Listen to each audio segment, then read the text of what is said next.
क्या सिर्फ पैसा फेंकने से भारत बन जाएगा आत्मनिर्भर या हाईटेक सपनों की दौड़ में हम कहीं पीछे छूट रहे हैं? आज का द हिंदू एडिटोरियल एनालिसिस में आपका स्वागत है। मैं हूं अमिताभ आनंद और आज हम जिस एडिटोरियल का एनालिसिस करने जा रहे हैं वो भारत के भविष्य के लिए बेहद महत्वपूर्ण सवाल उठाता है। इसका जो हेडलाइन है वो आप स्क्रीन पर देख रहे हैं, मैन्युफैक्चरिंग ऊज, यानी कि निर्माण क्षेत्र को लेकर या विनिर्माण के जो ऊज हैं, ऊज मतलब जो प्रॉब्लम है, जो समस्याएं हैं उसके बारे में है। और इसके ठीक नीचे जो है आप देखिए, capital support alone will not add to battery cell manufacturing capacity.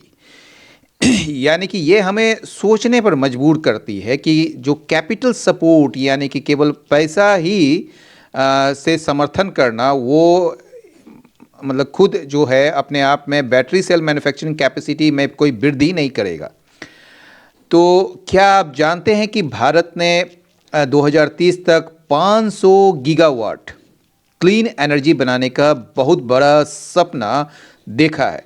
और इस सपने को पूरा करने के लिए सरकार ने एक शानदार स्कीम लॉन्च की है, पीएलआई, जिसको कहते हैं प्रोडक्शन लिंक्ड इंसेंटिव। जैसा कि हमने टेलीकॉम में इसकी सफलता देखी है, जहां इसने भारत को एक बड़ा मैन्युफैक्चरिंग हब बना दिया, लेकिन क्या सोलर पैनल और बैटरी जैसे हाईटेक सेक्टर में भी यह उतना ही काम करेगा? आज के एडिटोरियल में हम इन्हीं गहरे सवालों के जवाब ढूंढेंगे। क्यों सोलर और बैटरी मैन्युफैक्चरिंग में पीएलआई स्कीम उतनी सफल नहीं हो पा रही जितनी उम्मीद थी? अपस्ट्रीम और डाउनस्ट्रीम मैन्युफैक्चरिंग का क्या मतलब है और क्यों अपस्ट्रीम हमारे लिए एक बड़ी चुनौती बनी हुई है? गीगा फैक्ट्रीज बनाने में क्या दिक्कतें आ रही है? क्या सिर्फ पैसा देना काफ़ी है या कुछ और भी चाहिए? चीनी विशेषज्ञों को वीज़ा न मिलने जैसी छोटी सी लगने वाली बात कैसे बड़े बड़े प्रोजेक्ट्स को रोक रही है? और सबसे बड़ा सवाल, क्या सरकार को अपनी पीएलआई स्कीम के नियमों में बदलाव करने की ज़रूरत है, ताकि सिर्फ अमीर कंपनियों के बजाय असली जानकार कंपनियों को मौका मिले? आज के इस विश्लेषण में हम इन्हीं सभी पहलुओं पर गहराई से बात करेंगे और समझेंगे कि भारत के आत्मनिर्भर बनने की राह में कौन सी चुनौतियां खड़ी है। तो बने रहिए हमारे साथ और आइए शुरू करते हैं आज का एनालिसिस। लेकिन आज के एनालिसिस करने से पहले मैं आपको सबसे पहले यह आगाह कर दूं, ये बता दूं कि आज का एडिटोरियल जो है वो केवल इंग्लिश के लिए ही नहीं है। ये इंग्लिश का टेस्ट नहीं है आपका, बल्कि यह इकोनॉमिक्स, इंजीनियरिंग और राजनीति का एक मिला जुला टेस्ट है। इसलिए ये समझना, यानी कि इस एडिटोरियल को समझना काफ़ी चुनौतीपूर्ण होगा, चैलेंजिंग होगा। इसमें वैल्यू चेन की तकनीकी समझ, ठीक है, जो एडिटोरियल में अप स्ट्रीम और डाउन स्ट्रीम जैसे शब्दों का इस्तेमाल जैसा किया गया है, उसको समझना काफ़ी थोड़ा चैलेंजिंग होगा, क्योंकि एक आम आदमी के लिए यह सिर्फ दिशाएं हैं, यानी कि अप स्ट्रीम और डाउन स्ट्रीम, ठीक है। लेकिन मैन्युफैक्चरिंग में इनका मतलब बहुत गहरा होता है। जब तक आपको यह नहीं पता कि इस पॉलीसिलिकॉन यानी कि कच्चा माल, पॉलीसिलिकॉन मतलब कच्चा माल बनाना अपस्ट्रीम है और सोलर पैनल को असेंबल करना डाउन स्ट्रीम है, तब तक आप इस एडिटोरियल की बात नहीं समझ पाएंगे। नीतिगत शब्दों का जो जाल है, टर्म मतलब पॉलिसी टर्मिनोलॉजी, इस पे ऐसे शब्दों का प्रयोग है जो सिर्फ अर्थशास्त्र या सरकारी नीतियों में इस्तेमाल होते हैं। तो इसलिए जो है आज का यह एडिटोरियल काफ़ी मतलब क्या कहेंगे, एक बड़ा चैलेंजिंग है और इसको समझना जो है आपके लिए काफ़ी क्या,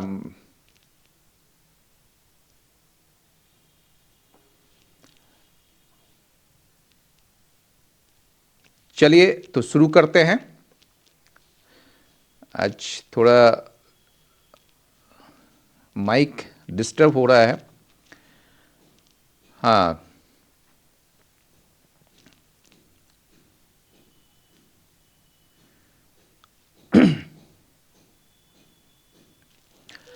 चलिए, capital support alone will not add to battery cell manufacturing capacity. केवल मतलब कि कैपिटल सपोर्ट से ही जो है बैटरी सेल जो मैन्युफैक्चरिंग कैपेसिटी है उसमें इजाफा नहीं होने वाला है। केवल इसके लिए आपको जानकारी भी चाहिए, और यही चीज़ जो है आपका इसमें यानी कि इस एडिटोरियल में कहने की कोशिश की जा रही है एडिटोरियल के द्वारा, क्योंकि पीएलआई स्कीम को तो सरकार ने लॉन्च कर रखा है, ठीक है। उसके थ्रू जो है ये बैटरी सेल मैन्युफैक्चरिंग कैपेसिटी को बढ़ाना चाह रहे हैं। लेकिन हम मतलब कि चाहते हैं कि आप पहले पीएलआई स्कीम को बड़ा आसान भाषा में समझने की कोशिश कीजिए।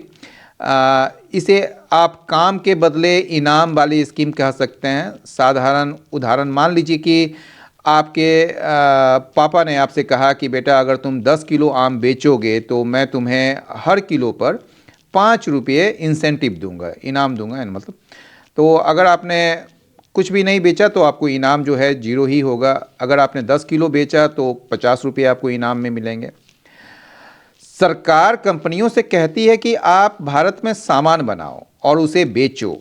जितना ज़्यादा आप बेचेंगे उतना ही ज़्यादा आपको इनाम के तौर पर देंगे। मकसद सरकार चाहती है कि कंपनियां बाहर से सामान न मंगवाएं, बल्कि अपने देश में फैक्ट्रियां खोलें और लोगों को नौकरी दें। अब कुछ ऐसे शब्द हैं जैसे नेटवर्थ। इसे आप कह सकते हैं कि आपका जो पूरी जो औकात कहिए या तिजोरी की ताकत कहिए, कह सकते हैं इसको। मान लीजिए आपके पास जो है एक साइकिल है जो मान लीजिए कि 5,000 रुपये के होंगे, और एक आपके पास गुल्लक भी है जो 2,000 के होंगे, और एक मोबाइल है जो 10,000 के करीब मान लीजिए। तो टोटल मिला के जो है आपकी संपत्ति हुई 17,000। लेकिन आपने अपने दोस्त से 2,000 रुपये उधार भी लिए हुए, तो आपकी नेटवर्थ होगी 17,000 जो आपके पास है, और 2,000 जो उधार चुकाना है, तो नेटवर्थ क्या हो जाएगा 15,000। तो कंपनियों के लिए जब कोई मतलब कि जब कोई कंपनी पीएलआई के लिए अप्लाई करती है तो सरकार देखती है कि कंपनी के पास खुद का कितना पैसा और जायदाद है। तो एडिटोरियल इसमें कहता है कि सरकार सिर्फ अमीर कंपनियों को चुन रही है, यह नहीं देख रही है कि उन्हें वो काम आता भी है या नहीं, जैसे बैटरी बनाना वगैरह। तो ठीक है ना।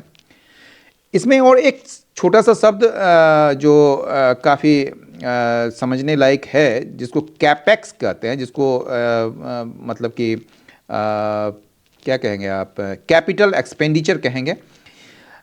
इस एडिटोरियल में जो ना हाई कैपेक्स शब्द आया है, ठीक है, मतलब है कि वह पैसा जो बड़ी चीज़ें खरीदने में खर्च होता है।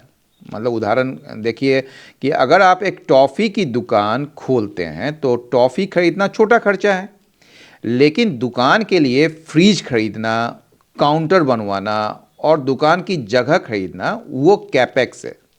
तो सोलर और बैटरी की फैक्ट्रियां लगाने में बहुत महंगी मशीनें आती है, इसलिए इन्हें हाई कैपेक्स प्रोजेक्ट्स कहा गया है। ठीक है।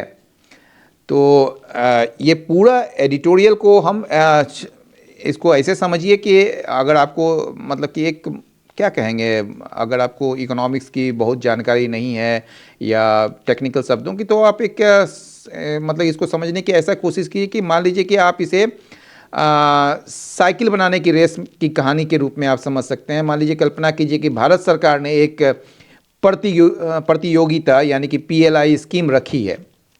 सरकार ने कंपनियों से कहा अगर तुम भारत में एडवांस साइकिल बनवाओगे या बनाओगे तो हम तुम्हें इनाम में पैसे देंगे। अब इस कहानी के जरिए एडिटोरियल की जो मुख्य बातों को हम समझते हैं, सिर्फ पॉकेट मनी यानी कि पैसा काफ़ी नहीं है। सरकार कंपनियों को बहुत सारा पैसा दे रही है यानी कि कैपिटल सपोर्ट दे रही है, लेकिन एडिटोरियल कहता है कि सिर्फ पैसा देने से काम नहीं चलेगा। अगर आपको रॉकेट बनाना है तो सिर्फ पैसा होने से रॉकेट नहीं बन जाएगा, उसके लिए इंजीनियर और बहुत सारी पढ़ाई यानी कि टेक्निकल नॉलेज भी चाहिए। दूसरा है कि ऊपर ऊपर का काम आसान या गहराई वाला काम मुश्किल होता है। ठीक है ना। यानी कि सोलर पैनल और बैटरी बनाने के दो हिस्से होते हैं। ठीक है। जो आसान हिस्सा होता है जिसको हम डाउन स्ट्रीम कहते हैं, जैसे साइकिल के टायर और घंटी को जोड़कर साइकिल तैयार कर देते हैं। भारत की कंपनियां इसमें अच्छी है, लेकिन मुश्किल हिस्सा क्या होता है? अपस्ट्रीम, जैसे साइकिल का लोहा खुद बनाना और उसका डिज़ाइन तैयार करना। इसमें भारत अभी बहुत पीछे है। यहाँ सिर्फ 10 से 14% काम ही पूरा हुआ है। ये सब चीज़ जो आपको बता रहे हैं, ये एडिटोरियल में जो कहा गया है, जो कि काफ़ी टफ लैंग्वेज में कहा गया है, तो उसको हम आपको मतलब कि आसान भाषा में समझाने की कोशिश कर रहे हैं। इसको बड़ा ध्यान से सुनिएगा। बैटरी बनाने की रफ्तार बहुत सुस्त है। सरकार चाहती थी कि 2025 तक हम बहुत सारी बैटरियां बना लें, लेकिन असलियत में हमने अपने लक्ष्य का 3% से भी कम, यानी कि 2.8% हिस्सा पूरा किया है। यह वैसा ही है जैसे किसी बच्चे को 100 पेज लिखने थे, लेकिन उसने शाम तक सिर्फ 3 पेज ही लिखे। दूसरा जो सबसे बड़ा मुद्दा है, वीजा और चीन का चक्कर। बैटरी बनाने की मशीनें लगाने के लिए हमें उन एक्सपर्ट्स की ज़रूरत है जिन्हें यह काम आता है। यह एक्सपर्ट्स अक्सर चीन से आते हैं, लेकिन भारत सरकार उन्हें वीजा नहीं दे रही है। अब जब टीचर ही क्लास में नहीं आएगा तो बच्चे मशीनें कैसे चलाएंगे? और जो अगला पॉइंट है, वो गलती कहाँ हो रही है? तो एडिटोरियल कहता है कि सरकार ने नियम बना दिए हैं कि 2 साल में 25% सामान भारत का होना चाहिए। यह नियम बहुत कड़ा है। साथ ही सरकार सिर्फ उन कंपनियों को चुन रही है जो बहुत अमीर है, यानी कि नेटवर्थ है जिनका। लेखक का कहना है, यानी कि एडिटोरियल का कहना है कि सरकार को यह नहीं देखना चाहिए कि कंपनी के पास कितना पैसा है, लेकिन बल्कि यह देखना चाहिए कि कंपनी को काम कितना आता है, यानी कि उसको एक्सपर्टीज़ इस मामले में कितना है। तो मोरल ऑफ द स्टोरी क्या कहेंगे? सिर्फ पैसा फेंकने से बड़ी बड़ी फैक्ट्रियाँ नहीं लग जाती। हमें वैज्ञानिकों की ट्रेनिंग की और सही तकनीक की ज़रूरत है। सरकार को अपनी नीति बदलनी चाहिए ताकि उन लोगों को मौका मिले जो काम करना जानते हैं, न कि सिर्फ जिनके पास जिनके पास बहुत पैसा है। तो ये एडिटोरियल कहना चाह रहा है आज के एडिटोरियल में, मतलब ठीक है। तो काफ़ी आज और हम जो है आपको इस एडिटोरियल का लाइन बाय लाइन का हम एक्सप्लेन करेंगे। आपको इसमें जो है कई सारे ऐसे मतलब कि लाइंस आएंगे जिसमें आपको समझना केवल आप लिटरली अगर ट्रांसलेट करें तो उसको समझना थोड़ा सा मुश्किल होगा। इसलिए हम जो है आज केवल आपको हम इसकी एक्सप्लेनेशन देंगे कि क्या कहना चाह रहा है हर एक लाइन। तो उसके पहले जो है हम लोग देख लेते हैं वर्ड्स को। ऊज का मतलब होता है सीरियस और परसिस्टेंट प्रॉब्लम। सीरियस समझते हैं, ये बड़ा गंभीर और जो लगातार बनी हुई जो प्रॉब्लम्स है उसके बारे में बात हो रही है। तो इसको कहते हैं ट्रबल्स, हार्डशिप्स, डिस्ट्रेस। इसका एंटो हो जाएगा ईज, कंफर्ट, प्रॉस्पेरिटी। क्वेस्ट का मतलब होता है किसी लक्ष्य को प्राप्त करने के लिए दीर्घ और दृढ़ प्रयास, यानी कि परस्यूट, मिशन, इंडिवर। और इसका जो एंटो हो जाएगा अबेंडनमेंट, नेग्लेक्ट या सरेंडर। वॉइड का मतलब होता है, यही वॉइड जो है ना, ये आपके देखिए ये लाइफ बॉय में भी आपको साबुन होता है ना, लाइफ बॉय, उसी में ये बॉय है, लाइफ बॉय। यानी कि जब आप बड़ा वो साबुन को जो है लगाकर बड़ा उत्साहित, बड़ा एकदम इनक्रेज सब हो जाते हैं, तो उस मतलब ठीक है ना, तो उसको लाइफ बॉय कहते हैं। तो बॉयड वही शब्द है। इसका मतलब है कि सपोर्टेड और इनकरेज्ड बाय समथिंग पॉजिटिव, यानी कि इनकरेज्ड, अपलिफ्टेड, सपोर्टेड। और इसका एंटो हो जाएगा डिस्करेज्ड, डिमोरलाइज्ड या डिप्रेस्ड। मोमेंटम का जो मतलब होता है फोर्स या प्रोग्रेस, मतलब कि प्रोग्रेस है मतलब कि आपका जो प्रगति जो है, या कोई ऐसा फोर्स जिसको कि कंटिन्यूड एफर्ट से प्राप्त किया जाए, निरंतर प्रयास से प्राप्त गति या प्रगति। तो ड्राइव, इम्पीटस, एक्सेलरेशन। इसका एंटो हो जाएगा स्टेग्नेशन, इनर्सिया या स्लो डाउन। प्री डिटरमाइंड मतलब पहले से तय किया गया, प्री अरेंज्ड कहिए, फिक्स्ड कहिए, सेटल्ड कहिए। और इसका एंटो uncertain, flexible, undecided. Net importer यानी कि ऐसा देश जो निर्यात से अधिक आयात करता है। समझ गए। तो importing nation, trade deficit country, buyer buyer कर सकते हैं। इसका नेट एक्सपोर्टर एंटो हो जाएगा, एक्सपोर्टिंग नेशन या सेलर। डॉन्टिंग मतलब बहुत कठिन, यानी कि इंटिमिडेटिंग या फिर फॉर्मिडेबल या डिस्करेजिंग, और इसका एंटो हो जाएगा मैनेजेबल, ईजी या रीएश्योरिंग। रॉबस्ट का मतलब मजबूत, स्ट्रॉन्ग या इफेक्टिव, ठीक है ना, रेजिलियंट या स्टर्डी, और इसका एंटो वीक, फ्रेजाइल या फिर फीबल। बॉटल नेक मतलब बाधा होता है, याद रखिए बॉटल आप देखते होंगे और उसके एक मतलब उसका जो चौड़ाई होता है आप देखे होंगे या गोलाई वो ज़्यादा होता है, और अंत में जो है मतलब जब जहाँ से आप उसको उड़ेलते हैं उस बोतल से कोई चीज़, तो वहाँ पर पतला सा कर दिया जाता है ताकि वो उड़ेलने में जो है मतलब कि जो लिक्विड है वो धीरे धीरे नीचे आए, यानी कि एक बाधा क्रिएट किया जाता है, उसको बॉटल नेक कहते हैं। तो बाधा या रुकावट पैदा करने वाला बिंदु। तो ऑब्स्टेकल, हिंड्रेंस या चॉक पॉइंट, इसका एंटो हो जाएगा फैसिलिटेटर या इनेबलर या एक्सेलरेटर। डिस्पैरिटी का मतलब होता है क्या कहेंगे आप उसको, असमानता या, ठीक है, तो इनइक्वालिटी, इम्बैलेंस, गैप, या इसका एंटो हो जाएगा इन इक्वालिटी या फिर पैरिटी या यूनिफॉर्मिटी। ओके। परसिस्टेंट का मतलब होता है continuing for a long time without stopping, लंबे समय तक जारी रहने वाला, यानी कंटिन्यूअस या इंड्यूरिंग या क्रॉनिक, और इसका एंटो हो जाएगा टेम्पररी, फ्लीटिंग, शॉर्ट लिव मतलब कुछ समय तक रहने वाला।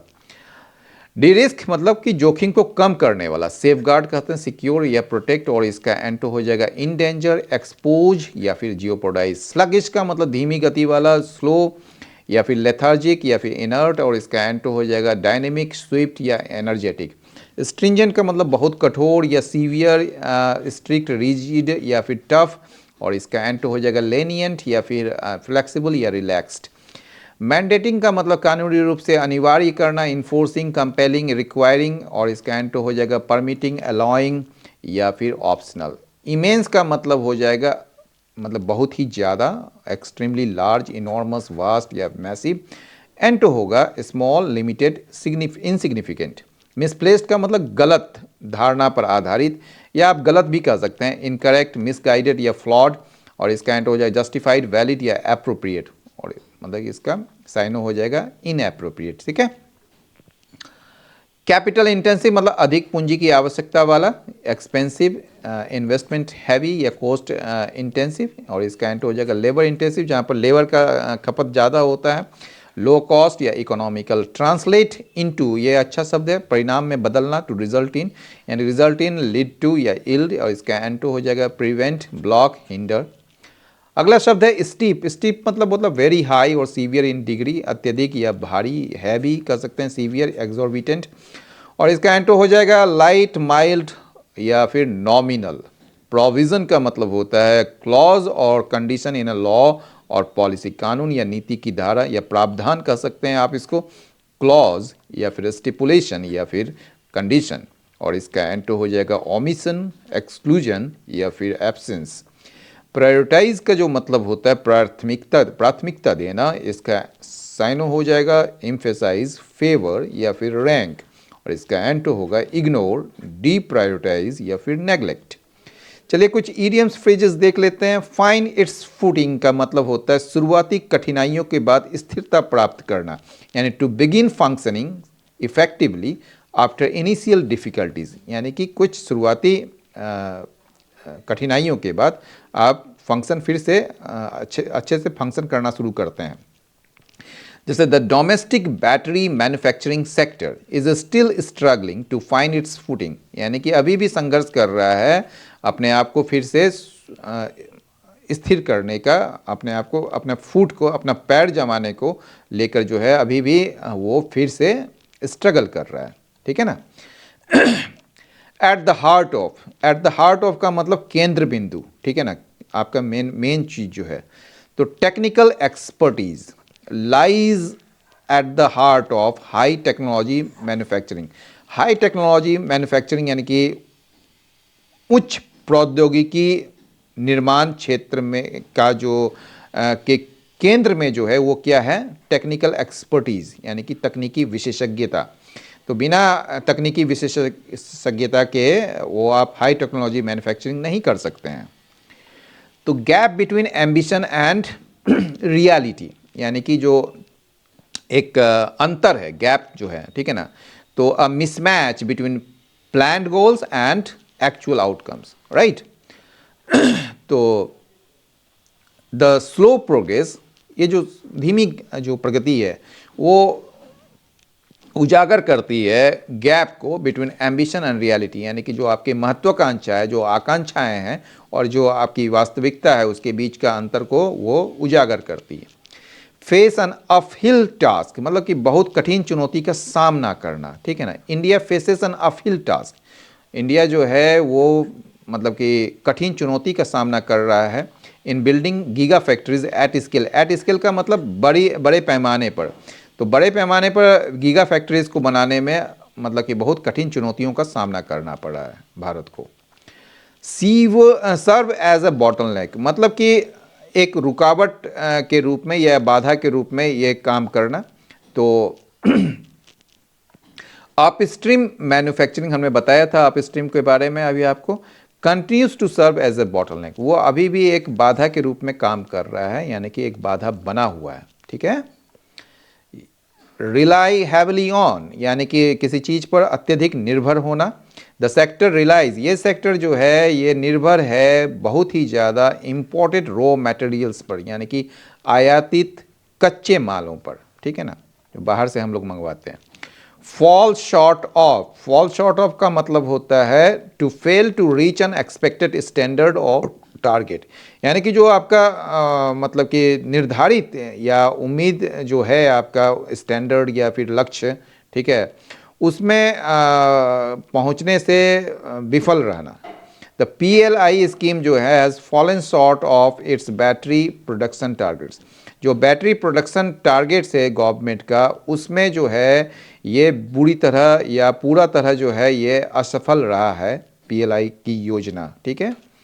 ट्रांसलेट इनटू का जो मतलब होता है वास्तविक, यानी कि टू कन्वर्ट प्लान्स और एफर्ट्स इनटू एक्चुअल रिजल्ट्स, यानी कि वही प्लान्स या एफर्ट जो है आपका वास्तविक परिणाम में बदलना, ओके। द कैपिटल सपोर्ट जो है ना does not always translate into technological capability, हमेशा जो है ना ये इसका परिणाम टेक्नोलॉजिकल कैपेबिलिटी में नहीं होता है, यानी कि तकनीकी क्षमता में नहीं बदलती है इसका, कि आप पूंजी से सपोर्ट कर दिए तो आपका जो है टेक्नोलॉजिकल कैपेबिलिटी या कैपेसिटी भी बढ़ जाएगा, ऐसी बात नहीं है। टेक स्टॉक ऑफ, इसका मतलब होता है मूल्यांकन करना, ठीक है। It is time for the government to take stock of the PLI scheme shortcomings, तो ये समय है सरकार के लिए कि वो जो है मूल्यांकन करे अपने PLI स्कीम की जो कमियां को, जो कमी है उसको मूल्यांकन करने का ये समय है। Rethink the approach, rethink the approach का मतलब, रिथिंक का मतलब क्या होता है, पुनर्विचार करना, ठीक है ना। पॉलिसी मेकर्स मस्ट रिथिंक, उसको फिर से पुनर्विचार करना चाहिए। द अप्रोच, जो दृष्टिकोण है हाई टेक मैन्युफैक्चरिंग को लेकर, जो दृष्टिकोण है, जो उसका रवैया है, उस पर जो है फिर से पुनर्विचार करने की, फिर से विचार करने की ज़रूरत है, क्योंकि फिर से और पुनर्विचार दोनों एक ही चीज़ हो जाएगा ना। तो ये आपका मतलब कि कॉमन एरिया का क्वेश्चन हो जाता है ये। आगे चलते हैं। कम एट अ कॉस्ट, मतलब किसी कीमत के साथ आना, मतलब कि international technology transfers come at a high cost, ये भारी मतलब कि कीमत में ये मतलब इंटरनेशनल टेक्नोलॉजी ट्रांसफ़र आते हैं। Call for a relook, relook का मतलब वही चीज़ हुआ, रिथिंक या रीलुक या रिविजिट, तो फिर से आप कंसीडर करते हैं, तो रिकंसिडरेशन या फिर रिव्यू, तो पुनः समीक्षा की आवश्यकता, ठीक है। द सिचुएशन, ये जो स्थिति है ना ये डिमांड करती है, कॉल्स फॉर डिमांड करना। अ रीलुक एट एलिजिबिलिटी क्राइटेरिया, जो एलिजिबिलिटी क्राइटेरिया पात्रता मानदंड जो हैं उसके लिए जो है फिर से उस पर समीक्षा करने की ज़रूरत है, या उसको फिर से उस पर विचार करने की ज़रूरत है। तो यहाँ तक आपका इडियम्स खत्म होता है। चलिए चलते हैं। तो इंडियाज क्वेस्ट, क्वेस्ट का मतलब जानते हैं ना, आपका तलाश होता है, तलाश, ठीक है। तो इंडिया का जो क्वेस्ट है वो क्या है?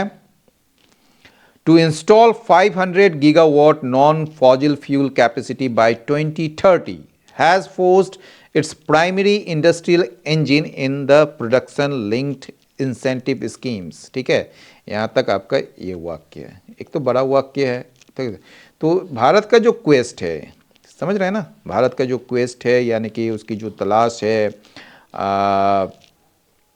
या खोज है, इंस्टॉल करने की 500 गीगावाट नॉन फॉसिल फ्यूल मतलब गैर जीवाश्म ईंधन कैपेसिटी, क्षमता बाय 2030 यानी कि 2030 तक। उसने जो है अपना प्राइमरी इंडस्ट्रियल इंजन किस में पाया है? प्रोडक्शन लिंक्ड इंसेंटिव स्कीम्स में। अब ये तो आपको समझ में नहीं आएगा, लेकिन यहाँ पर जो है ये कहना यह चाह रहा है कि भारत का जो बड़ा लक्ष्य है वो है 500 गीगावाट क्लीन एनर्जी का, ठीक है। और इसे पूरा करने के लिए सरकार पीएलआई योजना को मुख्य माध्यम मान रही है।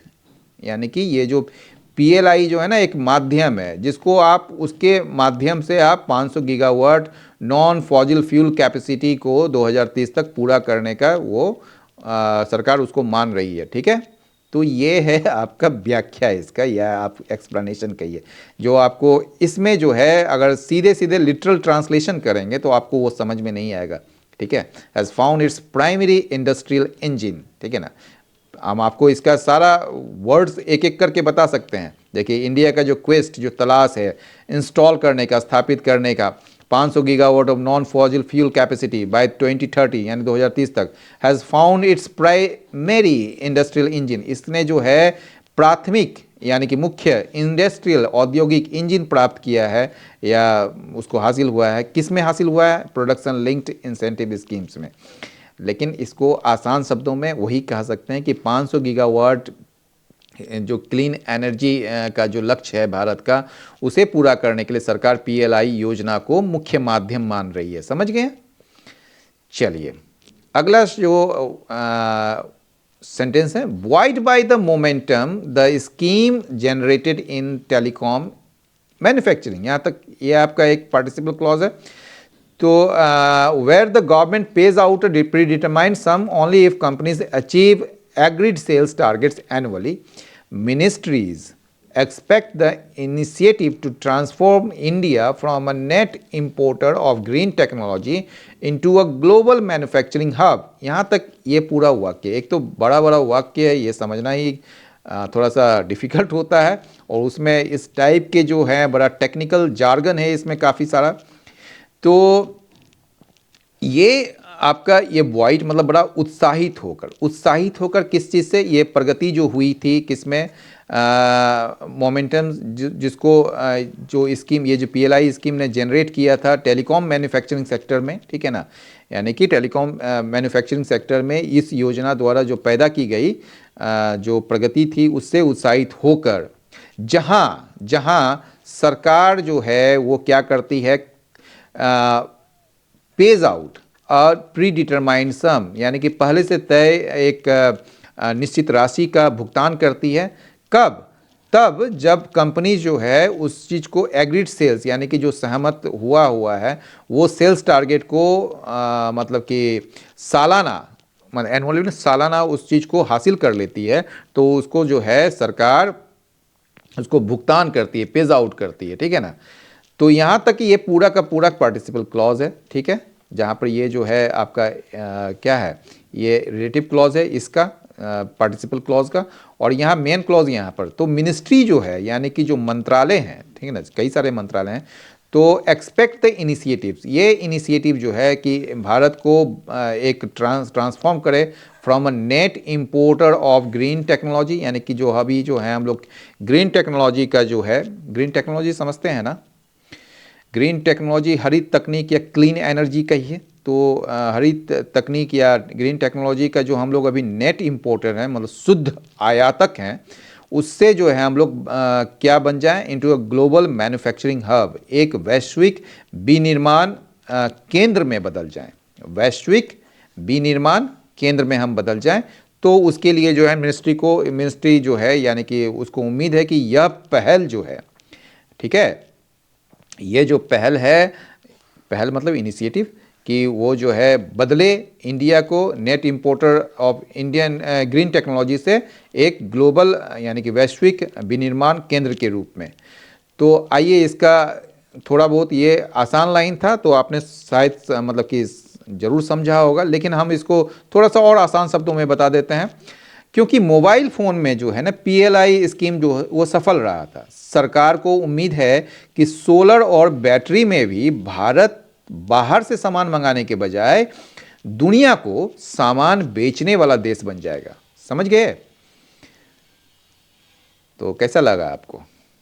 उम्मीद है अच्छा लगा होगा। तो अनलाइक टेलीकॉम, अनलाइक तो मतलब जानते ही हैं, अनलाइक का मतलब विपरीत, टेलीकॉम के विपरीत, हाउएवर हालांकि the PLI for high efficiency solar photovoltaics and advanced chemistry cell battery storage face daunting implementation challenges. अब कितना आसान तो है नहीं ये चीज़, क्योंकि आपको सोलर फोटोवोल्टिक्स और जो है आपको chemistry, advance chemistry cell battery storage, थोड़ा सा आपको ये कैसा जार्गन है टेक्निकल जिसको समझना थोड़ा सा आसान मतलब कि दिक्कत है। तो कहा तो जा रहा है कि हालांकि जो है यहाँ हालांकि है टेलीकॉम के विपरीत जो है ये जो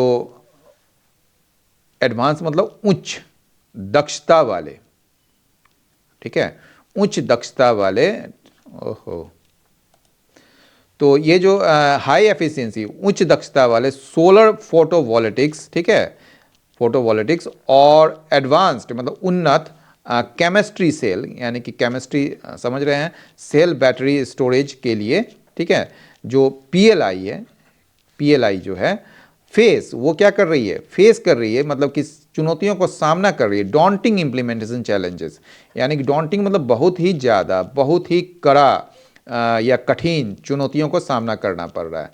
तो ये आपने तो देखा ये कैसे है मतलब कि इस वाक्य का फॉर्मेशन है, लेकिन इसमें जो है जो आसान शब्दों में ये कह सकते हैं, जैसे सोलर फोटोवोल्टिक्स को आप सोलर पैनल कहिए, और एडवांस केमिस्ट्री सेल जो बैटरी स्टोरेज है यानी कि उसको आप कहिए बैटरी बनाना, ठीक है।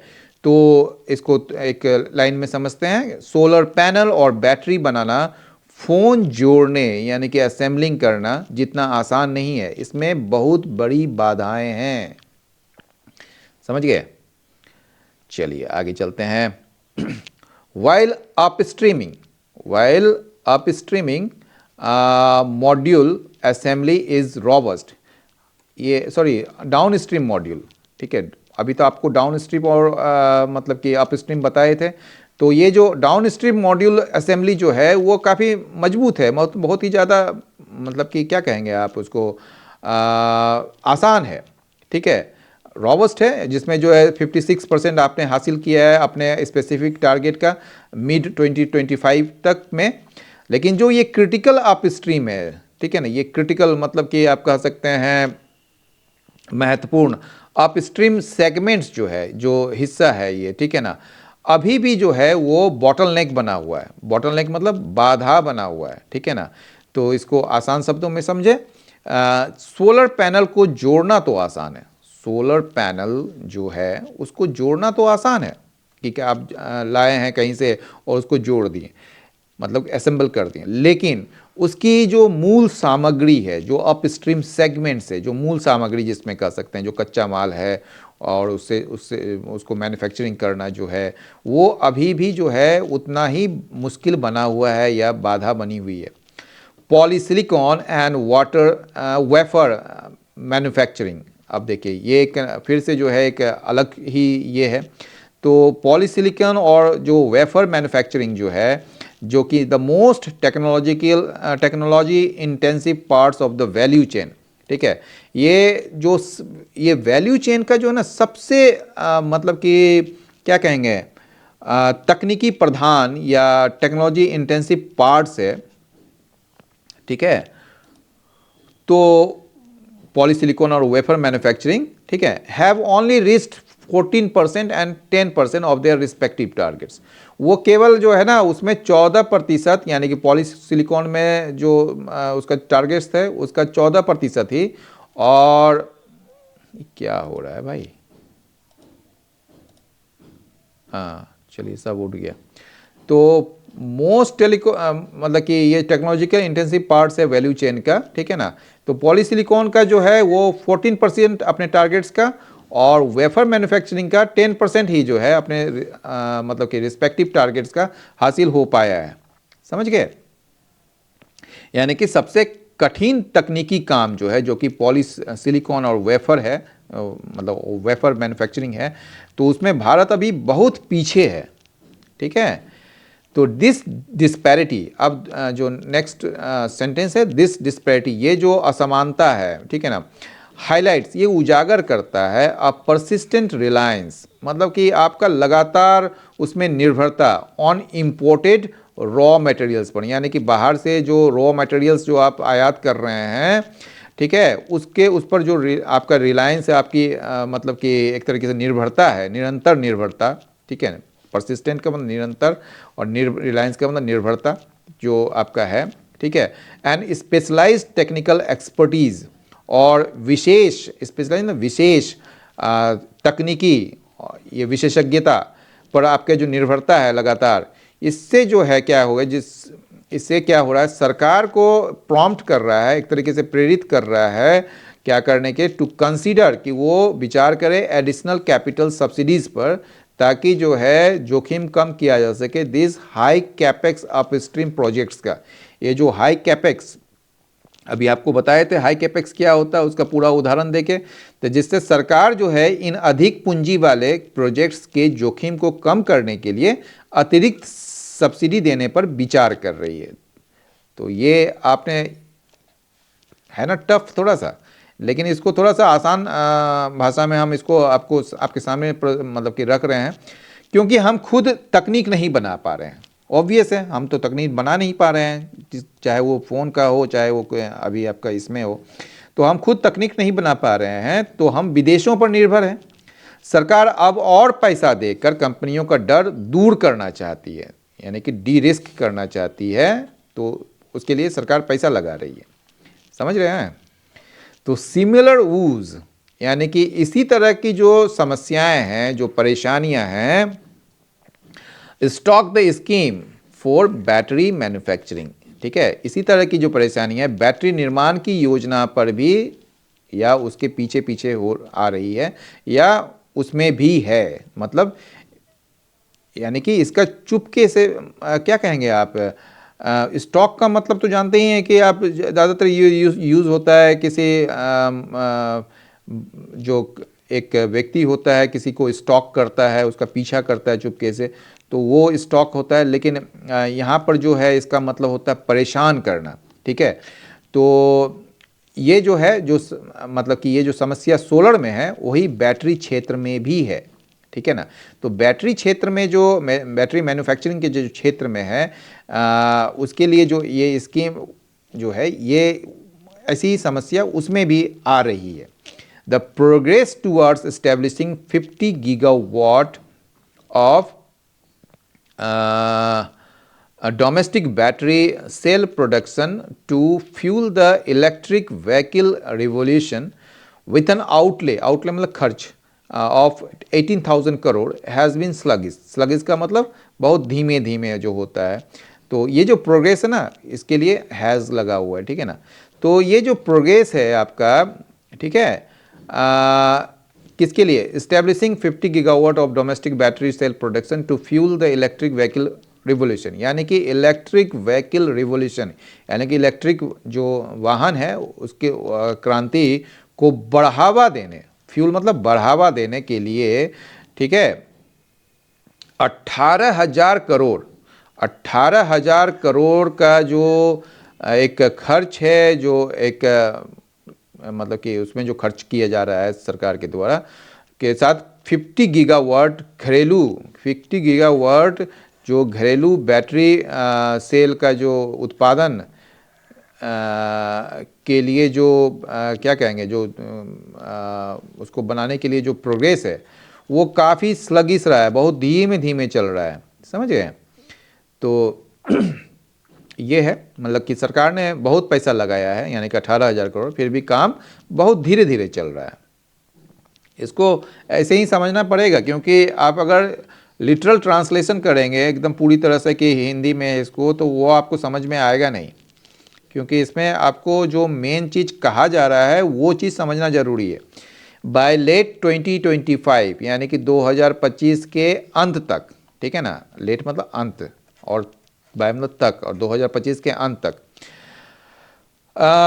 ओनली अबाउट 2.8%, यानी कि 1.4 गीगावाट जो है ऑफ द टारगेटेड कैपेसिटी, यानी कि जो लक्षित या लक्ष्य का जो लक्षित क्षमता है ना, उसका केवल 2.8%, मतलब 3% से भी कम, ठीक है, हिस्सा ही जो है वो कमीशन किया गया, मतलब सौंपा गया, मतलब चालू किया गया।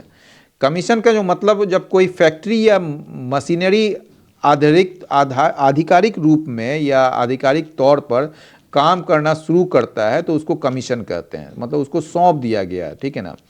तो इसको जो है ना, उसको ये शुरू हुआ है, ये केवल 2.8% ही, ठीक है। The gap between policy ambition, तो ये जो पॉलिसी एम्बिशन है, नीतिगत महत्वाकांक्षा, और ग्राउंड रियलिटी, जो ज़मीनी हकीकत है, उसके बीच जो ये अंतर है ना भैया, ठीक है ना, इन बैटरी मैन्युफैक्चरिंग में, ठीक है ना, वो कहाँ से आता है? स्टेम्स मतलब आना from stringent domestic value addition requirements, ठीक है। स्ट्रिंजेंट का मतलब होता है कड़ा, ठीक है, यानी कि क्या कहेंगे आप, मतलब स्ट्रिंजेंट मतलब कड़ा ही होता है। कड़ा जो एक घरेलू मूल्य वर्धन, वैल्यू एडिशन जो है ना, मूल्य वर्धन होता है। तो मूल्य वर्धन जो कड़ा घरेलू मूल्य वर्धन जो रिक्वायरमेंट्स है, जो ज़रूरत है, जो आवश्यकताएं हैं, उससे ये आता है, या वहाँ से जो है क्या कहेंगे, एक तरीके से मतलब इस वहाँ से ये उपजता है, जिसमें जो है मैंडेट किया गया है। मैंडेट मतलब क्या कहते हैं, जिसको अनिवार्य बनाना एक तरीके से। तो इसको मैंडेट किया गया 25% विद इन 2 ईयर्स, यानी कि 5 साल, मतलब कि ये 2 साल में जो है आपको 25%, और 60% जो है विद इन 5, यानी कि 2 साल में 25% और 5 साल में 60% हिस्सा भारत में बनना, जिसमें अनिवार्य कर दिया गया है। And the immense technical barriers of giga factory, और जो मतलब गीगा फैक्ट्री जो कंस्ट्रक्शन है, जो निर्माण है, गीगा फैक्ट्री मतलब बड़ा विशाल विशाल जो निर्माण है गीगा फैक्ट्री का, ठीक है ना, उसमें जो टेक्निकल मतलब बहुत इमेंस मतलब बहुत ही ज़्यादा विशाल टेक्निकल बैरियर जो है, बाधाएं, जो तकनीकी बाधाओं, ठीक है, वो भी एक कारण है। वहाँ से भी ये आता है, ये मतलब कि ये जो गैप है। तो मतलब कि विफलता, इसमें आप इसको ऐसे समझिए कि विफलता के 2 कारण हैं, ठीक है। ये जो आपको देख रहे हैं ना, ये लाइन, ये विफलता के, ये जो गैप है ना, अंतर जो है ना, कहाँ चला गया भाई, ये जो गैप है, ये एम्बिशन और ग्राउंड रियलिटी, मतलब तो ये जो बैटरी मैन्युफैक्चरिंग में जो एक जो विफलता है, उसके 2 कारण हैं।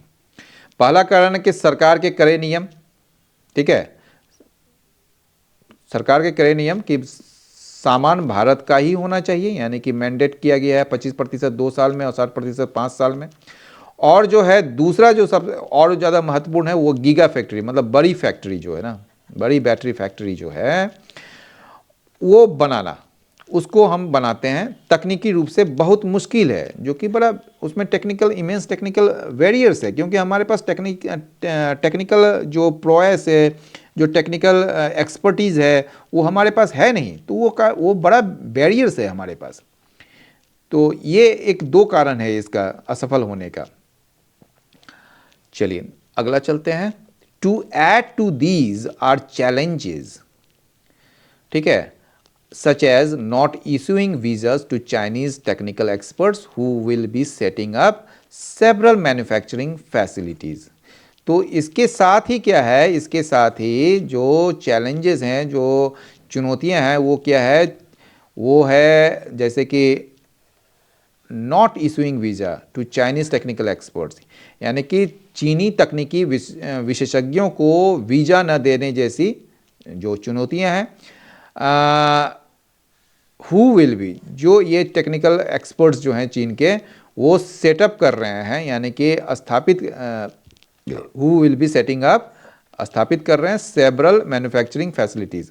तो जिनको मतलब कि कई सारे मैन्युफैक्चरिंग फैसिलिटीज़ को एक तरीके से स्थापित करनी है या करेंगे।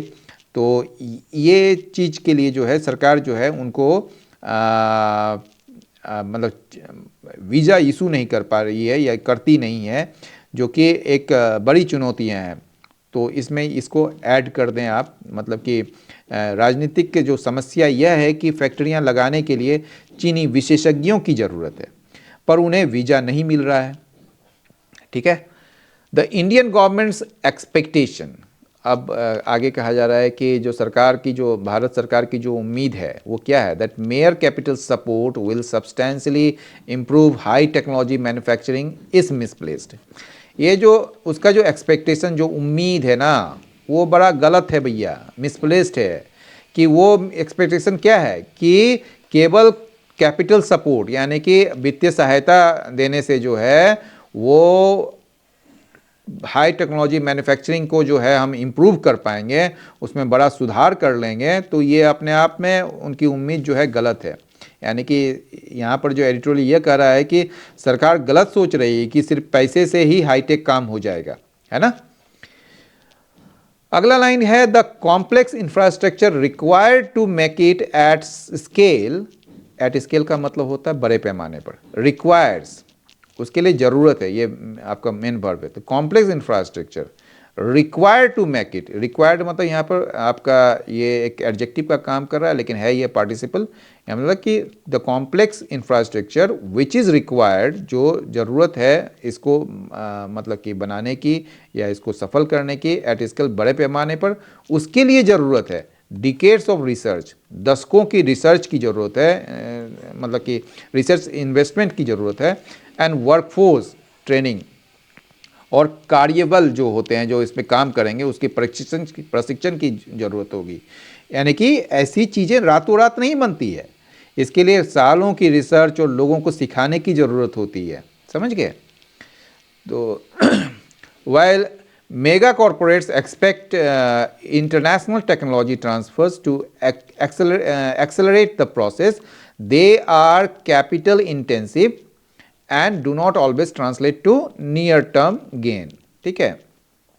ये कह रहा है कि हालांकि ये कॉन्ट्रास्ट बता रहे हैं, मेगा कॉर्पोरेट्स जो बड़ी बड़ी कंपनियां हैं ना, बड़ी बड़ी कंपनियां, ठीक है, उस वो उम्मीद करती है कि इंटरनेशनल टेक्नोलॉजी ट्रांसफ़र होगा ताकि इस प्रोसेस, इस प्रक्रिया को बढ़ाया जा सके, इस प्रक्रिया को तेज किया जा सके, लेकिन दे आर कैपिटल इंटेंसिव। लेकिन वो लोग जो है ना, वो क्या है, बड़ा कैपिटल इंटेंसिव होते हैं, एंड मतलब ये प्रोसेस जो है ना बड़ा कैपिटल इंटेंसिव होते हैं, and do not always translate to near term gain. और इसकी जो है ना, मतलब कि ये हमेशा तुरंत लाभ नहीं दे पाते हैं। डू नॉट ऑलवेज, हमेशा जो है ना ट्रांसलेट टू, इस ये बदल नहीं पाते हैं नियर टर्म गेन में, मतलब कि तुरंत लाभ नहीं दे पाते हैं। मतलब बाहर से तकनीक खरीदना आसान नहीं है, क्योंकि इसमें बहुत पैसे लगते हैं और ये तुरंत फ़ायदा भी नहीं पहुंचाता है। ठीक है, आगे चलिए। Several companies face steep fines. अब बोल रहा है कि कई सारी जो कंपनियां हैं ना, कई सारी कंपनियां को जो है वो स्टीफ फाइन्स, उनको मतलब कि जुर्माने, भारी जुर्माने का सामना करना पड़ रहा है for not delivering on their deadlines. मतलब अपने समय सीमा पर जो अपना कमिटमेंट है, जो अपना टारगेट है, उसको पूरा नहीं कर पाने पर जो है उसको स्टीफ फाइन्स यानी कि भारी जुर्माने का सामना करना पड़ रहा है। ठीक है, यानी कि काम में देरी होने के कारण कंपनियों को जुर्माना लग रहा है, सिंपल शब्द में ये कहेंगे। ठीक है, a relook at provisions in the PLI scheme to prioritize expertise and technical know-how rather than the net worth of companies bidding for PLI contracts is necessary। तो ये कह रहा है कि ये जो पुनर्विचार करना एट प्रोविजंस, उन प्रावधानों पर जो कि पीएलआई स्कीम में है, ठीक है, ताकि प्रायोरिटाइज किया जा सके एक्सपर्टीज़ और टेक्निकल नो हाउ को, इसके बजाय कि नेट वर्थ जो है कंपनीज़ का वो किया है जो पीएलआई कॉन्ट्रैक्ट्स के लिए बीड कर रहे हैं, उसके अनुबंध के लिए बीड कर रहे हैं, वो नेसेसरी है। तो वो जो मतलब कि एक तरीके से जो पीएलआई अनुबंधों के लिए, ये पीएलआई जो अनुबंध है, कॉन्ट्रैक्ट्स है, अनुबंध के लिए जो बीड करने वाले, बोली लगाने वाली जो कंपनियां हैं, उनकी कुल संपत्ति नेटवर्थ जो है, कहाँ चला गया भाई, नीचे वाला भी चले गए हम लोग सीधे, हाँ, उनका जो कुल जो संपत्ति है, नेटवर्थ जो है, ठीक है,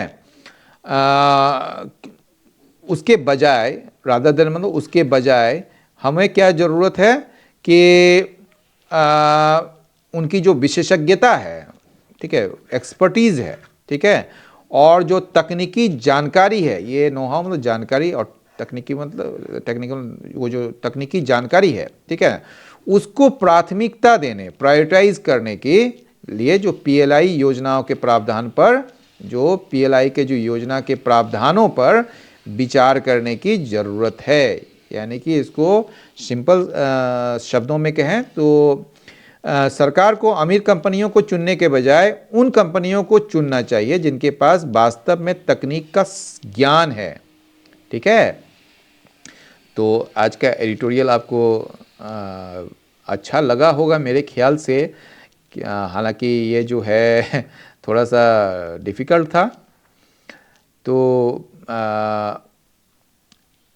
आज हमने द हिंदू के इस महत्वपूर्ण एडिटोरियल का गहराई से विश्लेषण किया, जिसमें हमने देखा कि कैसे भारत का 500 गीगावाट नॉन फॉसिल यानी कि गैर जीवाश्म फ्यूल क्षमता का सपना और पीएलआई स्कीम की वास्तविकता दोनों के बीच एक बड़ी खाई है। हमने समझा कि क्यों केवल पैसे से नहीं बल्कि तकनीकी ज्ञान और विशेषज्ञता से ही हम हाई टेक मैन्युफैक्चरिंग में आगे बढ़ सकते हैं। कैसे अपस्ट्रीम मैन्युफैक्चरिंग हमारी सबसे बड़ी चुनौती है और इसमें हम अभी भी काफ़ी पीछे हैं, और क्यों सरकार को अपनी नीतियों पर फिर से विचार करना होगा ताकि सही कंपनियां सही ज्ञान के साथ इस आत्मनिर्भर भारत की दौड़ में आगे आ सके। ये एडिटोरियल हमें याद दिलाता है कि बड़े लक्ष्य तय करना एक बात है, लेकिन उन्हें ज़मीन पर उतारने के लिए हमें बहुत बारीकी से प्लानिंग और एग्जीक्यूशन की ज़रूरत होती है। सिर्फ पूंजी देना ही काफ़ी नहीं, बल्कि सही लोगों, सही तकनीक और सही दृष्टिकोण का होना भी उतना ही आवश्यक है। मुझे उम्मीद है कि आज का ये एनालिसिस आपको पसंद आया होगा और इसने भारत की मैन्युफैक्चरिंग चुनौतियों की एक नई समझ दी होगी। अगर आपको यह वीडियो पसंद आया तो इसे लाइक करना ना भूलें, अपने दोस्तों और परिवार के साथ शेयर करें, और अगर आप हमारे चैनल पर नए हैं तो सब्सक्राइब बटन दबाकर बेल आइकन जरूर क्लिक करें ताकि आप हमारे किसी भी नए एनालिसिस को मिस न करें। आपके विचार हमारे लिए बहुत महत्वपूर्ण हैं। तो आज के एडिटोरियल पर आपकी क्या राय है हमें कमेंट सेक्शन में ज़रूर बताएं। अगले एडिटोरियल एनालिसिस में एक नए और महत्वपूर्ण विषय के साथ आपसे फिर मुलाकात होगी। तब तक के लिए देखते रहिए द हिंदू एडिटोरियल एनालिसिस और सीखते रहिए। शुभकामनाएं। जय हिंद।